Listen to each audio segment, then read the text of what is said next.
Good morning and shalom आप सभी को आज की सुबह फिर से। हम बहुत आनंदित हैं कि आप हमारे साथ जुड़ रहे हैं प्रार्थना में, वचन में और लोगों तक इसे बांट रहे हैं। बहुत से लोगों तक अब ये प्रार्थनाएं पहुंच पा रही हैं और इसके लिए हम आपका धन्यवाद करते हैं।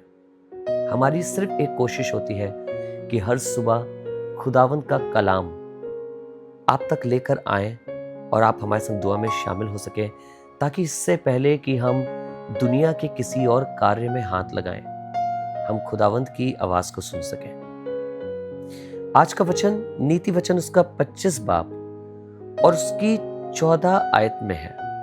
Proverbs chapter 25 and verse 14। कुछ इस तरह से लिखा है, जैसे बादल और पवन बिना वृष्टि निर्लभ होते हैं, वैसे ही छूट मूठ दान देने वाले का बढ़ाई मानना होता है। लिखा है, जैसे बादल और पवन बिना वृष्टि निर्लभ होते हैं।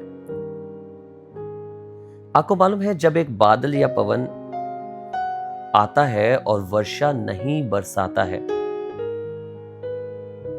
तो उसकी कोई वैल्यू नहीं होती।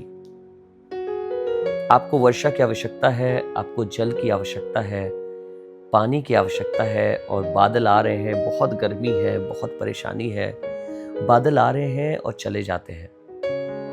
आपने कभी नोटिस किया आपके मन में कैसा होता है? आप अक्सर कहते हैं कि बादल आए और चले गए बिना बरसे, कोई लाभ नहीं हुआ। इसी तरीके से जो झूठ मूठ दान देने वाले का बढ़ाई मारता है, या जो झूठ मूठ दान देने की बात करता है और जो करता नहीं है, वो बिल्कुल उसी के समान होता है। हम अगर बात कर रहे हैं दान की, हम बात कर रहे हैं आशीषित करने के लोगों को, हम बात कर रहे हैं कि लोग बरकत पाएं, और उसके बाद हम ये कर नहीं रहे, सिर्फ बातें कर रहे हैं, तो हम बिल्कुल उस बादल और उस पवन की तरह हैं जो आया, दिखाई दिया और चला गया, पर उससे कोई लाभ नहीं हुआ। कहीं ऐसा तो नहीं मेरी और आपकी जिंदगियां भी ऐसे ही हो कि हमारी जिंदगी में हम सिर्फ और सिर्फ बातें कर रहे हो, छोटी बातों से चीजों को बना रहे हो, रिश्तों को, घर को, परिवार को, कलीसिया में, कलीसिया के बाहर दुनिया में छोटी छोटी बातों से बस चीजों को बना रहे हैं, और बिल्कुल उस बादल उस पवन की तरह है जिसका कोई लाभ नहीं। अगर ऐसा है तो आइए आज खुदावन से कहें, खुदा बाप हमसे बात कर, हमारे मन से बात कर, और हमें सिखा कि हम ऐसे जन बने जिसकी बातें सत्य हो, और जो दान करे तो भी सच्चाई के साथ करे। आइए दुआ करें। प्रभु जी, धन्यवाद करते हैं आपके वचन के लिए। हाँ, ये सच है, कई बार हम बहुत गिर जाते हैं। प्रभु, ये सच है कि कई बार बहुत सी समस्याओं में, बहुत सी प्रॉब्लम में आ जाते हैं, बहुत सी बात झूठ बोलते हैं, जो कार्य करते नहीं उसकी महिमा लेना चाहते हैं।